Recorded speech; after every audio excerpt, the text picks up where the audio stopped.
Hello, everybody. Thank you. Please, everybody have a seat. Well, good afternoon, everybody. Good afternoon. Welcome to the White House.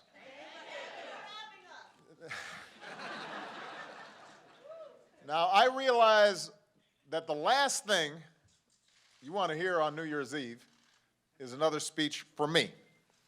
But I do need to talk about the progress that's being made in Congress today. For the last few days, leaders in both parties have been working toward an agreement that will prevent a middle-class tax hike from hitting 98% of all Americans starting tomorrow. Preventing that tax hike has been my top priority, because the last thing folks like the folks up here on this stage can afford right now is to pay an extra $2,000 in taxes next year. Middle-class families can't afford it. Businesses can't afford it. Our economy can't afford it. Now, today, it appears that an agreement to prevent this New Year's tax hike is within sight, but it's not done.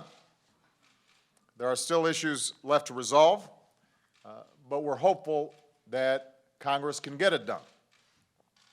But it's not done.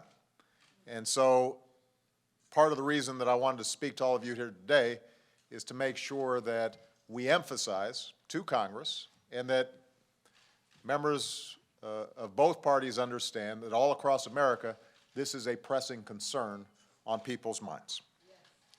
Now, the potential agreement that's being talked about would not only make sure that taxes don't go up on middle-class families, it also would extend tax credits for families with children. It would extend our tuition tax credit that's helped millions of families pay for college. It would extend tax credits for clean energy companies that are creating jobs and reducing our dependence on foreign oil. It would extend unemployment insurance to 2 million Americans who are out there still actively looking for a job. I have to say that ever since I took office, throughout the campaign, and over the last couple of months, my preference would have been to solve all these problems in the context of a larger agreement, a bigger deal, a grand bargain, whatever you want to call it, that solves our deficit problems in a balanced and responsible way, that doesn't just deal with the taxes, but deals with the spending in a balanced way so that we can put all this behind us and just focusing on growing our economy.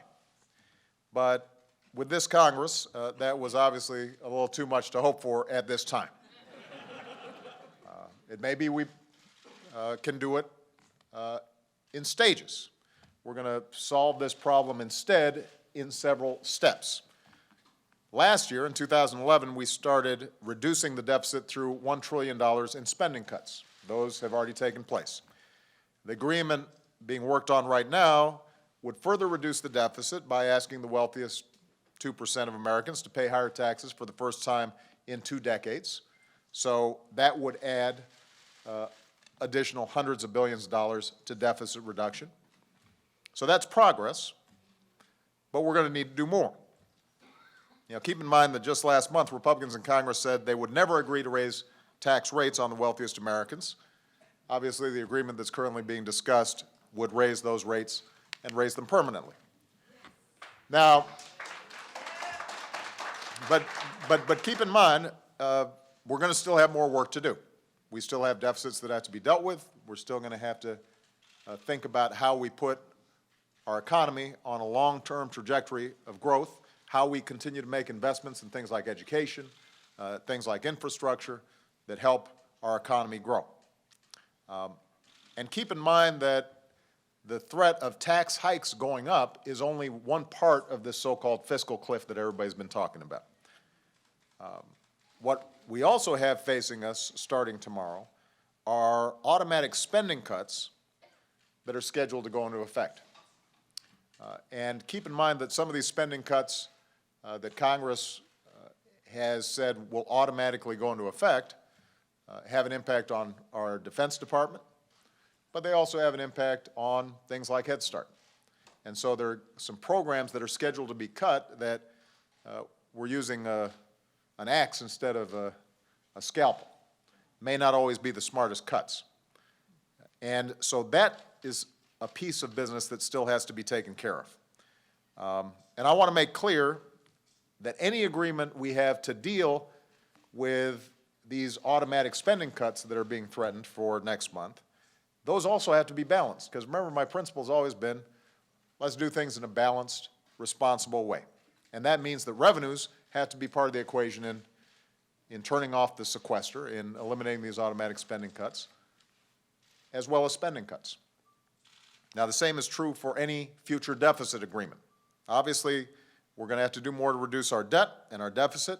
I'm willing to do more, but it's going to have to be balanced. We're going to have to do it in a balanced, responsible way. For example, I'm willing to reduce our government's Medicare bills by finding new ways to reduce the cost of health care in this country. That's something that we all should agree on. You know, we want to make sure that Medicare is there for future generations. But the current trajectory of health care costs is going up so high, we've got to find ways to make sure that it's sustainable. But that kind of reform has to go hand in hand with doing some more work to reform our tax code so that wealthy individuals, the biggest corporations, can't take advantage of loopholes and deductions that aren't available to most of the folks standing up here, aren't available to most Americans. So there's still more work to be done in the tax code to make it fairer, even as we're also looking at how we can strengthen something like Medicare. Now, if Republicans think that I will finish the job of deficit reduction through spending cuts alone, and you hear that sometimes coming from them, that sort of after today, we're just going to try to shove only spending cuts down, shove spending cuts at us that will hurt seniors or hurt students or hurt middle-class families without asking also equivalent sacrifice from millionaires or companies with a lot of lobbyists, et cetera. If they think that's going to be the formula for how we solve this thing, then they've got another thing coming. That's not how it's going to work. We've got to do this in a balanced and responsible way, and if we're going to be serious about deficit reduction and debt reduction, then it's going to have to be a matter of shared sacrifice, at least as long as I'm president. And I'm going to be president for the next 4 years, I hope.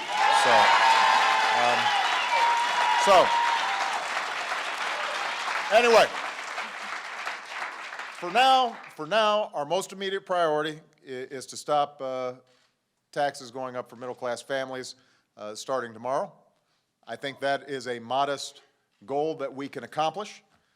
Democrats and Republicans in Congress have to get this done, but they're not there yet. They are close, but they're not there yet. And one thing we can count on with respect to this Congress is that if there's even 1 second left before you have to do what you're supposed to do, they will use that last second. So,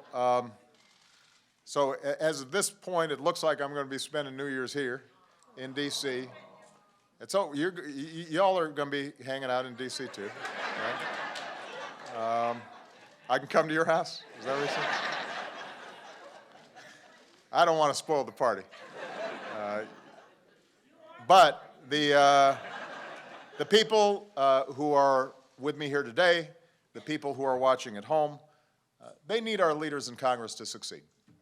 They need us to all stay focused on them, not on politics, not on special interests. They need to be focused on families, students, grandmas, folks who are out there working really, really hard and are just looking for a fair shot and some reward for that hard work.